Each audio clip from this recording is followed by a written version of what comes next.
மாண்பு உறுப்பினர் சௌமியா அன்புமணி. மாண்புமிகு பேரவைத் தலைவர் அவர்களே, மாண்புமிகு முதலமைச்சர் அவர்களே, மாண்புமிகு சட்டமன்ற உறுப்பினர் அவர்களே, வணக்கம். இன்று நம்ம பேரிடர் மேலாண்மை குறித்து பேசி கொண்டிருக்கின்றோம். அதில் ஒரே ஒரு சின்ன விஷயம். 2021 அக்டோபர் மாதம் சென்னை பெருமழை, பெரிய வெள்ளம் வந்தது. அதில் எத்தனையோ மக்கள் காலநிலை அகதிகள் போல் அவங்க வீட்டிலேருந்தே அவங்க அகதிகளாக எத்தனையோ வேறு ஊருக்கு போயிட்டோ இல்லை பக்கத்தில் இருக்கிற வழிபாட்டு தலங்களில், பள்ளிக்கூடங்களில், கல்யாண மண்டபங்களில் தங்க வைக்கப்பட்டாங்க. அதே மாதிரி ஒரு வரலாறு திருப்பி உருவாகக்கூடாது. ஏன்னா 2021 அக்டோபரில் அந்த மழை பெய்தது. 2022 தமிழக அரசாங்கம் ஒரு கமிட்டி அமைக்கிறாங்க, திருப்புகழ் கமிட்டி அப்படின்னு சொல்லிட்டு. இந்த பேரிடரை குறித்து விரிவாக ஆராய்ச்சி செய்ய ஒரு கமிட்டி அமைக்கிறாங்க. அந்த கமிட்டி கிட்டத்தட்ட நம்மளுடைய மதிப்பிற்குரிய முன்னாள் IAS அதிகாரி திருப்புகழையா அவர்களுடைய தலைமையின் கீழ் அந்த விசாரணை கமிட்டி அமைகிறது. 2023 மார்ச் மாதம் அந்த கமிட்டி 600 பக்க அறிக்கையை தாக்கல் செய்கிறார்கள். 600 பக்க அறிக்கையில் கிட்டத்தட்ட அப்சர்வேஷன்ஸ் அண்ட் சஜஷன்ஸ் இருந்திருக்கும். கண்டிப்பாக அதெல்லாம் நமக்கு தெரிய வேண்டும், எல்லா மக்களுக்கும் தெரிய வேணும். ஆனால் 2023 மார்ச் டேபிள் பண்ண அந்த கமிட்டி அறிக்கையில் இது வரைக்கும் நமக்கு வரல. 2023 டிசம்பர் மாதம் ஊடக செய்திகள் வந்தது. கண்டிப்பாக இந்த அறிக்கை எல்லாருக்கும் பொதுமக்கள் பார்வைக்கு வைக்கப்படும் என்ற ஊடக செய்தி வந்தது, திருப்புகழ் கமிட்டியுடைய சஜஷன்ஸ் அண்ட் அப்சர்வேஷன்ஸ். ஆனால் இது வரைக்கும் வரல. கிட்டத்தட்ட நம்ம வந்துட்டோம் 2026, மறுபடியும் ஒரு அக்டோபர் வரப்போகுது. 41 மாதம் ஆயிடுச்சு. அந்த திருப்புகழ் கமிட்டியில் இருக்கக்கூடிய அப்சர்வேஷன் சஜஷன்ஸ் என்ன நம்ம எல்லாருக்கும் தெரிஞ்சாகணும். தெரிஞ்சாதான் அடாப்டேஷன் மிட்டிகேஷன் எப்படி. ஏன்னா இப்போ எல்னினோன்னு வரப்போகுது.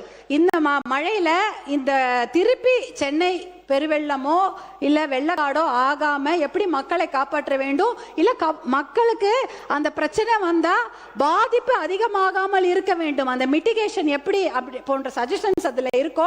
3 டிபார்ட்மெண்ட் சம்மந்தப்பட்டிருக்குது. பொதுப்பணித்துறை இருக்கிறது, நீர்வளத்துறை இருக்கிறது, கிரேட்டர் சென்னை கார்பரேஷன் இருக்கு. இவங்கெல்லாம் என்ன தகவமைப்பை செய்ய போறாங்கன்ற தகவல்கள் நம்ம கண்டிப்பாக வேணும். இன்னொரு காலநிலை அகதிகளாக, போர் அகதிகளாக எல்லாரும் போயிருப்பாங்க. ஆனால் சென்னையில் மறுபடியும் ஒரு கிளைமேட் சேஞ்ச் ரெஃப்யூஜிஸ் நிலை வரக்கூடாது என்பதற்காக இந்த திருப்புகழ் கமிட்டியுடைய அறிக்கையை உடனடியாக தாக்கல் செய்யுமாறு அன்போடு கேட்டுக்கொள்கின்றேன். நன்றி. மாண்புமிகு வருவாய்த்துறை அமைச்சர். மாண்புமிகு பேரவைத் தலைவர் அவர்களே, முன்னாள் ஆட்சியாளர்கள் அந்த கமிட்டியை உருவாக்கினார்கள். உருவாக்கிய கிட்டத்தட்ட ஓராண்டு காலம் அதற்கான ஆய்வுப் பணிகள் மேற்கொள்ளப்பட்டு பத்திரிகை செய்தி தான் வந்தது. 600 பக்க விளக்கங்கள் அதில் இருப்பதாக சொன்னார்கள். ஆனால் இதுவரையிலும் அவர்கள் வெளியிடவில்லை. அதுதான் ஆச்சரியமாக இருக்கிறது. எங்களை பொறுத்தவரையிலும் மாண்புமிகு தமிழகத்தினுடைய வெற்றி தளபதி அவர்கள் ஒரு குழுவை அமைத்திருக்கிறார்கள். அந்த குழுவை பொறுத்தவரையிலும் விரைந்து அந்த பணிகளை மேற்கொள்வதற்காக பேரிடர் மேலாண்மை கூடுதல் ஆணையர் அவருடைய முருகானந்தம் அவருடைய தலைமையில் நிபுணர் குழு 7 பேர் கொண்ட குழு இங்கே உருவாக்கப்பட்டிருக்கிறது. இந்த 15 நாட்களுக்கு முன்னால் இந்த குழு கூடியது.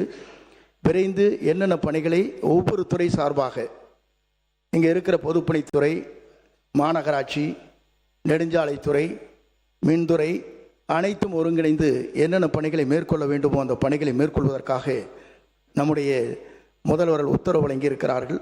அதன் அடிப்படையில் இந்த பணிகள் வேகமாக விரைவாக நடைபெற்றுக் கொண்டிருக்கிறது. இனி செல்லும் இடமெல்லாம் செய்தி. தந்தி டிவியின் வாட்ஸ்அப் சேனலை ஃபாலோ பண்ணினா செல்ல இருக்கும் இடமெல்லாம் செய்தி. இதோ QR கோட், இப்பவே ஸ்கேன் பண்ணுங்க, ஃபாலோ பண்ணுங்க.